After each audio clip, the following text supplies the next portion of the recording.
galera! Agora nós vamos resolver alguns exercícios voltados para o conteúdo de vetores e forças, tá? Algumas forças, a gente vai fazer alguns exercícios, tá? Da força peso, da força elástica, vamos fazer alguns exercícios, tá? Então eu coloquei aqui um exercício na lousa. Um barco navega em um rio. A velocidade do barco em relação à água é de 8 km por hora no sentido leste. Então a gente tem um barco aqui no sentido leste, e esse barco está com a velocidade de 8 km por hora. Deixa eu pegar aqui outro canetão. E a correnteza do rio, então nós temos a correnteza do rio, tá? Tem velocidade de 6 km por hora no sentido norte. Então a gente tem aqui no sentido norte a velocidade de 6 km por hora, a correnteza. Sabendo que essas duas direções são perpendiculares, essa palavra perpendicular quer dizer um ângulo de 90 graus. Então, aqui está formando um ângulo de 90 graus, tá? Determine a velocidade resultante do barco em relação ao solo. Por quê? A velocidade do barco em relação à água é de 8 km por hora. Eu quero saber a velocidade do barco em relação ao solo, tá? Então, a gente tem que calcular aqui, ó, a velocidade resultante, Então, nós formamos aqui um triângulo retângulo, onde nós temos um ângulo de 90 graus, tá? Logo, o cálculo que nós fazemos aqui é o teorema de Pitágoras. Então, nós aplicamos o teorema de Pitágoras, visto que nós temos um triângulo retângulo, ok? E nós temos aqui alguns vetores, onde tem direção e sentido. O barco ele está indo num sentido, a correnteza está indo em outro sentido. Direção e sentidos completamente diferentes, tá? Então, nós aplicamos aqui teorema de Pitágoras. Só para relembrar, teorema de Pitágoras, tá, gente? Essas retas que estão formando o ângulo de 90 graus, nós chamamos de catetos, tá? E aqui, essa velocidade resultante, nós chamamos de hipotenusa, só para relembrar o teorema de Pitágoras, tá?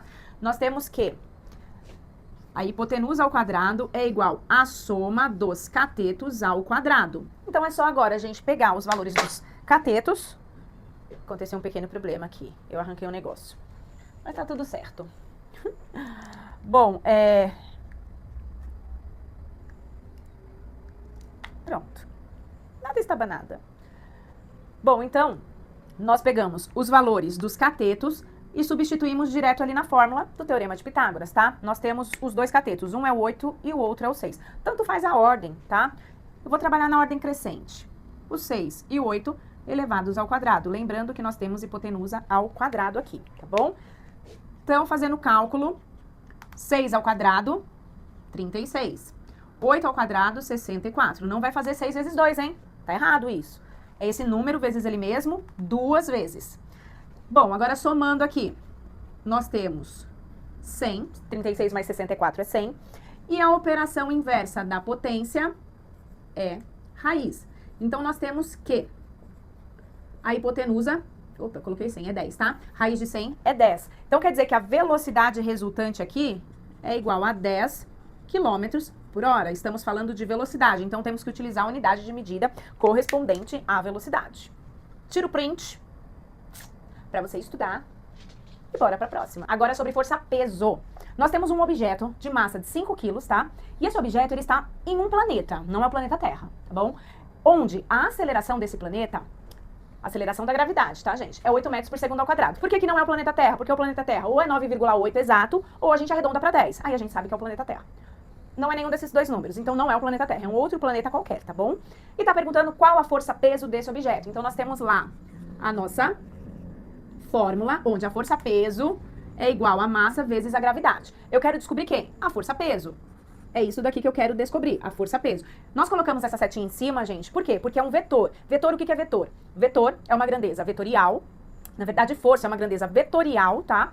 E como grandeza vetorial, nós temos direção, sentido, módulo ou intensidade, que é um valor numérico, tá? Direção, horizontal, vertical e sentido. Direita, esquerda, pra cima, pra baixo. Eu falo que o sentido é a setinha, tá bom? Bom, então a gente tem a força-peso, que a gente quer encontrar. Nós temos a massa desse objeto, que é 5 quilos, unidade de medida já está ok, e a gravidade desse planeta, 8 metros por segundo ao quadrado. A unidade de medida já está ok também, sistema internacional. Substituindo na fórmula, eu não tenho o P, então eu copio novamente a incógnita, a letra. A massa do objeto é 5 e a gravidade é 8. Então, eu vou fazer uma multiplicação entre esses dois números. Logo, a nossa força-peso é igual a 8 vezes 5, 40 unidades de medida Newton e fechou. Facinho, né? Tira print aí pra estudar, hein? E vamos lá pro próximo. Tirou print? Bora pro próximo. Agora exercício sobre força elástica, onde nós temos uma mola. Essa mola ela tem constante elástica igual a 200 Newton por metro. Essa mola ela é comprimida a 0,1 metros. Qual a força elástica exercida sobre essa mola? Então, a gente tem a constante elástica, que é a letrinha K, que é 200 newtons por metro. Nós temos a compressão dessa mola, que é 0,1 metros.